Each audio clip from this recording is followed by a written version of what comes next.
But I think right now we're spending more money in peacetime on the military than we ever have before. We're still in this industrial age, huge aircraft carriers, $14 billion a copy, planes, F-35, $1.5 trillion, life of the program.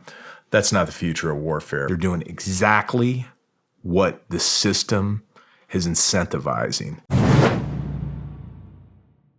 The military-industrial complex. Yeah. How is that? Well, just the deficit spending and the fact that we're spending so much on defense. I think some people argue with me, but I think right now we're spending more money in peacetime on the military than we ever have before.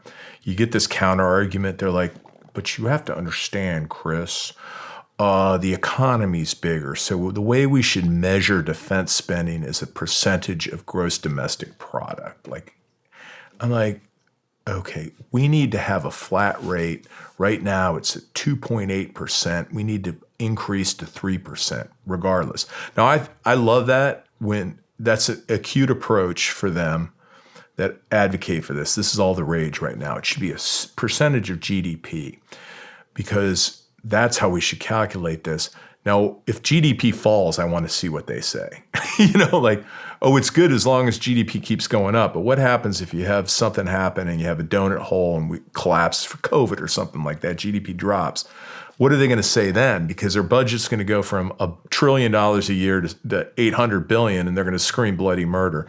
But the point of that is, you're talking about the future. You're talking about China, Ukraine, all this stuff.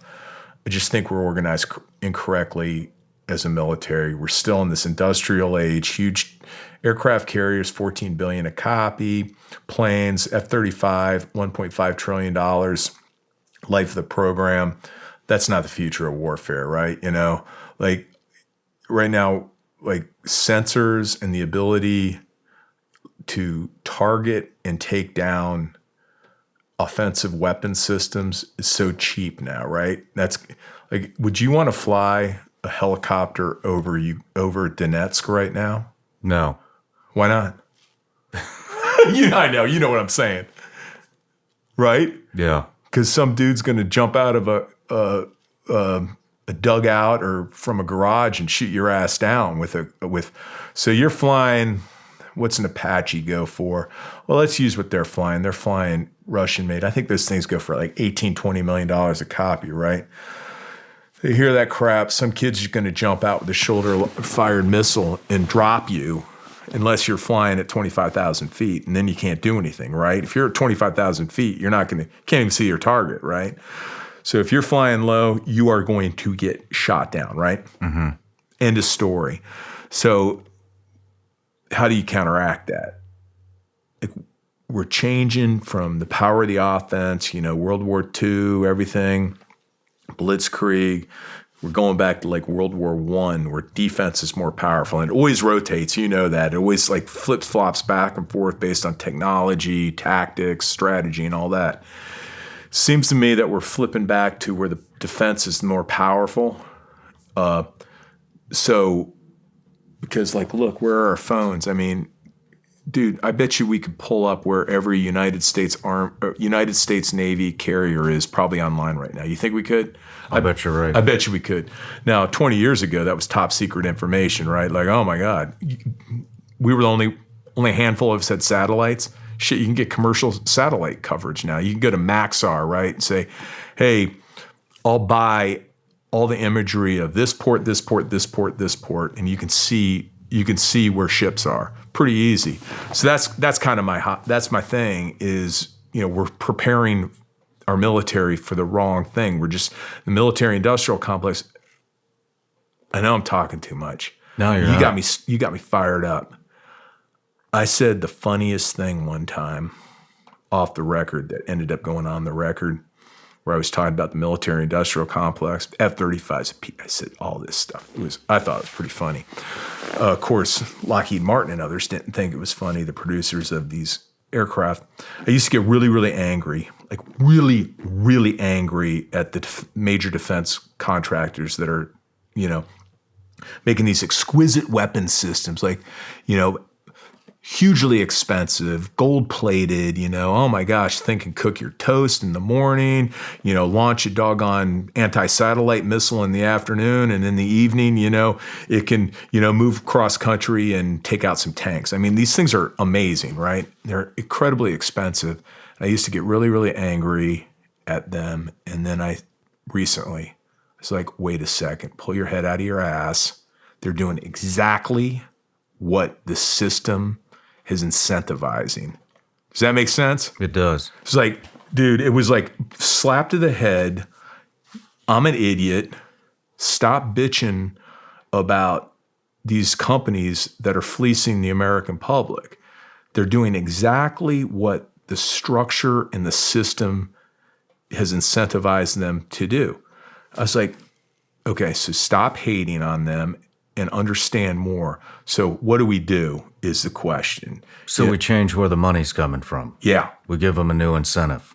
Got to change the incentive structure. Okay, you brought up a whole bunch of companies earlier, people that have started their own companies. That's my gig now. It's like these small companies that have really patriotic people that are doing great work, that want to contribute to the national defense, have these incredible products. You name it, artificial intelligence, circuitry, all this, sensors, drones, counter drone. Go down the list. We can just go down the list all day long. They can't get in the game because the way the incentive structure is, there are people that are trying to change it, but there has to be full scale re-scoping of how we spend our defense dollars. All right. So you're a GS-13, which is kind of a mid-level bureaucrat at the Pentagon. You're responsible for, getting new. You're responsible for like the new innovative boot for the Army, and you have a choice between a company that has this great technology, great materials, great vision of how to do this, and they're small and scrappy. Or you can go to like Wolverine, the biggest shoe manufacturer. I'm making this up, but one of the greatest shoe manufacturers in the world. That's going to make an inferior product, but it's going to get delivered on time. Or if something goes wrong and it doesn't get delivered on time, or the quality's bad, and your boss comes down to chew your ass, and you go, "Hey, I went with Wolverine. It's the world's largest shoe producer." Oh, okay. Now, what if you said, "Oh, I went with ABC Footwear out of, Dubuque, Iowa, and they couldn't deliver"? You're going to get fired. Mm-hmm. But if you go with the main one, in this case, like a major defense company, Lockheed Martin, like you go with Lockheed Martin and they fail, you don't get fired because the incentive structure, like, oh yeah, that happens, no big deal. If you go with some company down here in Franklin that has an innovative technology and it's new and it doesn't work exactly right, Congress is going to come in and yell at the Pentagon. The Pentagon, the poor person that's up on the hill getting yelled at, why did you go with, Franklin Semiconductor when you could have gone with Raytheon? And they're like, oh, because these guys, they're the best. We got to flip that. That make any sense, or was that too dorky? I think it makes sense. But you're saying go after the most innovative. Change your incentive structure too. Allow the program, the person in the government that is cutting the contract, allow them to fail once in a while, and don't fire them. And work with the smaller companies and set them up for success. Yes. I mean, so there needs to be some type of liaison network between business and government, rather than just Raytheon, Lockheed, Boeing. Hey everybody, I'm Shawn Ryan. Click here to subscribe to the Shawn Ryan Show YouTube channel for the hottest and most compelling interviews that you will not see anywhere else. I've also made a playlist of all the previous SRS episodes so they're easy to find. You can find that right here.